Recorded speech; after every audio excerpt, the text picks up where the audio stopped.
नारे तकबीर, अल्लाहु अकबर, नारे तकबीर, अल्लाहु अकबर। हिंदुस्तान जिंदाबाद, हिंदुस्तान। जिंदाबाद। सुनिए दोस्तों, इम्तियाज जलील की ये स्पीच। अस्सलाम वालेकुम वरहमतुल्लाहि वबरकातुहू। वालेकुम अस्सलाम कुछ देर वरहमतुल्लाहि पहले वबरकातुहू। सुनिए, जब स्टेज के ऊपर 5 हमारी साल बहनें पुराना भाषण। ढोल ताशे लेकर नारे लगा रही थी तो मैं ये सोच रहा था कि दुनिया के अंदर ऐसा कोई वजीर आजम नहीं होगा जो कुर्सी के ऊपर बैठा है जी, और इस सुनिए, मुल्क के नौजवान लड़के और लड़कियां सी ये डबल नारा एल लगा रहे हैं कि मोदी, उस वक्त का भाषण तो है। नौजवान चिल्ला रहे हैं मुर्दाबाद। ओ,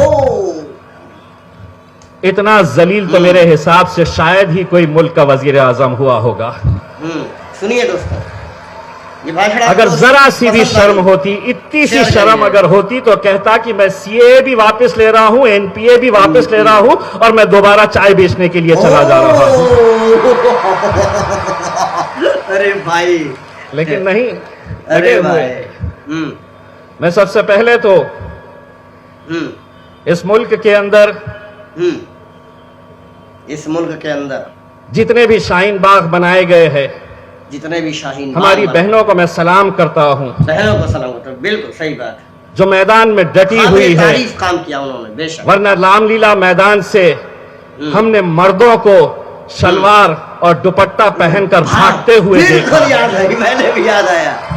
आप भी समझ गए हो किसकी बात हो रही है ना? इतने महीने से इतना बवाल चल रहा है पूरे मुल्क के अंदर, मुल्क के बाहर भी बवाल चल रहा है। बिल्कुल बिल्कुल, हर कोई आंदोलन कर रहा है। बेशक बेशक। मैं आज मेरे कायद बैरिस्टर असदुद्दीन अवैसी साहब से ये इल्तिजा करना चाहूंगा कि आप ये ऐलान कर दीजिएगा असद भाई कि लाने दीजिए कानून, सीए का, एनसीआर का या एनपीए का, जो कानून लेकर आए, अगर कोई दस्तावेज हमसे आकर पूछेगा तो उनको जवाब देना घंटा ले। ओह भाई, घंटा ले। क्योंकि सीधी तरीके से अगर समझ में नहीं आ रहा है तो उंगली टेढ़ी करनी पड़ती है। उंगली टेढ़ी करनी पड़ती है। जो भाषा उन्हें समझ में आती है, जो भाषा उन्हें समझ में वो आती भाषा है। में जवाब देने की जरूरत है। अच्छा, मुझे आज इस बात की खुशी है जी, कि पूरे मुल्क के अंदर अगर इस कानून के खिलाफ आवाज उठ रही है तो सिर्फ एक मजहब, सिर्फ मुसलमान सड़कों के ऊपर आया नहीं है। जी, मुझे खुशी होती है जब कपिल पाटिल जैसे भाई भी हमारे साथ मैदान में कांधे से कांधा लगाकर खड़े हुए हैं। बिल्कुल बिल्कुल बिल्कुल। हमारी दलित बहनें, मराठा समाज, ओबीसी समाज के हमारे भाई बहन बेशक। सभी लोग खड़े हुए हैं। बेशक बेशक बेशक बेशक। मोदी साहब और अमित शाह साहब तो सोच रहे थे कि इस कानून के जरिए हम मुल्क को कमजोर करने चलेंगे। हम तो आपका शुक्रिया अदा करते हैं मोदी जी, आपने इस मुल्क को एक नई राह दिखाई है और पूरा मुल्क एक बार फिर से एक ताकत बनकर खड़ा हुआ है। सबने देखा था ये चीज। अरे सरकारें आएगी, बिल्कुल, सरकारें जाएगी, सरकारें जाएगी। बेशक बेशक। मोदी साहब, इस गलत फहमी में मत रहिएगा। इस गलत फहमी में ना रहे। हुकूमत 5 साल के लिए आई है आपकी, जिंदगी भर के लिए आप वजीर आजम नहीं है। सुनिए सुनिए, वो दौर दूर नहीं, वो वक्त दूर नहीं। ओ भाई, अगर इसी तरह से अगर इस कौम के साथ खेलते रहे तो वो दिन दूर नहीं। इंशाअल्लाह इंशाअल्लाह इंशाअल्लाह दोबारा तुम्हें मुंबई के किसी रेलवे स्टेशन के ऊपर चाय चाय चाय चाय चाय चाय। गजब भाई। मीडिया वाले बड़े खुश, मिल गया। मीडिया वाले बड़े मिल गया, बोले बोल दिया, बोल दिया। बोलो उनको, बोला एमआईएम वाले ने। बढ़िया। अभी मैं छोटी छोटी सी राइफल इस्तेमाल कर रहा हूँ, AK-47 बैठी है अभी। सोचा किसकी बात हो रही? ओएसी की बात हो रही। इसीलिए ये कानून तो लेकर आए हैं,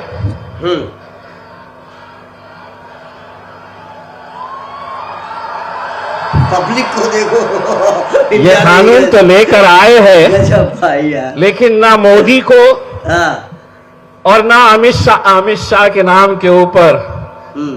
मैं हैदराबाद के मेरे तमाम जिम्मेदारों से यह कहता हूं, मेरी उस बहन से मुझे मिलना है जिसने अमित शाह को बड़ा प्यारा सा नाम दिया है। क्या दिया भाई, हमें पता ही नहीं है, बताइए जरा। खशखशे, खशखशे, आटे के थैले। अरे बाप रे। कसम से मैं भी और असद भाई भी पार्लियामेंट के अंदर बैठे हैं, लेकिन कभी उसे देखकर यह एहसास नहीं हुआ कि हाँ ये आटे का थैला है। अबे और भाई। जब जाएंगे, हाँ। जब वो आएंगे, जब वो आएगी तो आपकी तरफ से उन्हें हम जरूर कहेंगे खशखशे, ये आटे के थैले। मैं सिर्फ ये कहना चाह रहा हूं, ये मोदी और शाह ये समझ रहे हैं कि हम कानून लेकर आ जाएंगे और ये कानून का पालन पूरे देश भर में हो जाएगा। उन्हें हमारे नौजवानों की फितरत का अंदाजा ही नहीं है कि क्या है ये। वाह भाई वाह। ये क्या है, इनसे कभी पाला ही नहीं पड़ा है। मैंने एक नौजवान से पूछा, अगर ये कानून आ गया तो क्या? और कोई आए, अधिकारी अफसर आए और उससे पूछे कि दस्तावेज बता, तू इसी मुल्क के अंदर पैदा हुआ था, तो मैंने कहा तू क्या जवाब देगा? तो उसने कहा, मैं कहूंगा कि मेरे दादा के 3 बीवियां थे, हमारे 3 दादियां थे, दादा ने किसके पास कागजात रखे हमको पता ही नहीं है। अब दादा भी नहीं है और दादियां भी नहीं है, अब क्या करते? अरे यार। दूसरे से पूछा, गजब भाई। तू क्या बोलेगा? सुनो। तो बोले, हमारे दादा बकरियां पालते थे, बकरियां पालते थे। बकरी ने पूरे कागज खा गई। खा गई। बाहर जब बकरी घूम रही थी तो कुत्ते ने बकरी को खा गया। बीएमसी के अधिकारी आए और कुत्ते को पकड़कर लेकर चले गए। कुत्ता बीएमसी के हवाले है, अब जाओ और कुत्ते के पास से डॉक्यूमेंट्स लेकर आओ। कुत्ते मतलब मैंने कुत्तों को बोला, हाँ, वरना ये मत समझना मैं किसी को गलत बोला। भाई मैंने कुत्तों को बोला हूं, जो कुत्ते। बिल्कुल बिल्कुल बिल्कुल। मेरे भाई, आपको इस बात का अंदाजा नहीं है। आज तो पूरे मुल्क में आप घबराए इस वजह से है कि हमारी पर्दा नशीन बहनें आज सड़कों के ऊपर निकल आई है। और यकीन मानिए, हमारा इतिहास रहा है, जब हिजाब में हमारी बहनें सड़कों के ऊपर निकल आती है तब इनकलाब आता है। बेशक। और वो इनकलाब इंशाअल्लाह हर उस शहर के अंदर जहां पर हमारी माएं और बहनें हर शहर के अंदर एक शाहीन बाग बना चुकी है, हम उन्हें सलाम करते हैं। पहले इनकी ताकत तो आजमाओ, बाद में जब ये मैदान में उतरेंगे तो सोचो क्या हाल होगा। बिल्कुल बिल्कुल। बार बार। और अगर एक बात मोदी जी, अमित शाह साहब हमसे हमारी वफादारी पूछते हो तो इससे बढ़कर और क्या वफादारी हो सकती है कि जब तुमने हमारी मस्जिद हमसे छीनी तो हम नाराज हुए, लेकिन इतना बड़ा एहतजाज हमने नहीं किया। बिल्कुल बिल्कुल बिल्कुल बिल्कुल। जब तुमने कश्मीर में जुल्म और ज्यादती की तो हमने अपनी नाराजगी जताई, लेकिन इतना बड़ा एहतजाज हमने नहीं किया। जब तुमने ट्रिपल तलाक के नाम पर हमारे शरीयत के अंदर छेड़छाड़ करने की कोशिश की तब भी हम नाराज हुए, लेकिन इतना बड़ा एहतजाज नहीं किया। लेकिन अगर ये मुल्क से हमें अलग करने की बात तुम सोचेंगे भी तो देखो ऐसा मंजर पूरे मुल्क में तुम्हें देखने को मिलेगा। भाई सही। एक बात अच्छी तरह से कान खोल के सुन लो। ये कानून तुम लाओगे अपने बलबूते के ऊपर कि मेरे पास 300 350 के आंकड़े हैं, एमपीज है, मैं कुछ भी कानून लेकर आ सकता हूं, लेकिन जिस दिन तुम मेरे पास कागजात मांगने के लिए आएंगे, यकीन मानो मैं तुम्हें उस कब्रिस्तान में लेकर जाऊंगा जहां पर मेरे बाप दादा दफन है, और वहां की मिट्टी तुम्हें दूंगा। बिल्कुल बिल्कुल, वहां की मिट्टी तुम्हें दूंगा और बताऊंगा कि ये है मेरे कागजात, मेरा मुल्क ये था, इस मुल्क के अंदर मैं पैदा हुआ था, और इंशाअल्लाह इंशाअल्लाह इंशाअल्लाह इसी मुल्क के अंदर मैं दफन भी होगा। इंशाअल्लाह इंशाअल्लाह। मेरे भाइयों, मुझे मालूम है कि शेर की दहाड़ का इंतजार आप लोग कर रहे हैं। वैसे साहब, दोस्तों ये वीडियो आपको कैसी लगी इम्तियाज जलील की? अच्छी लगी है तो वीडियो शेयर करिएगा, और करेंगे भी, इसमें कोई दो राय नहीं है। लेकिन मेरे भाई मेरे दोस्तों, इम्तियाज जलील एक वाहिद एक ऐसा लीडर था जो मेरे भाई खुले अंदाज में, खुले जबान में हमारे और आपके हक और इंसाफ की आवाज बनता था, हमारे और आपके मसाइलों को उठाता था।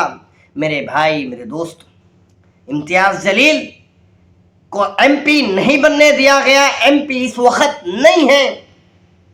उसके बाद इम्तियाज जलील ने एमएलए के लिए उन्होंने आया, उतरे मैदान में, लेकिन बहुत से अपने उन्होंने चाहा कि नहीं इम्तियाज जलील एमएलए भी ना बने, और इस वक्त इम्तियाज जलील एमएलए भी नहीं है।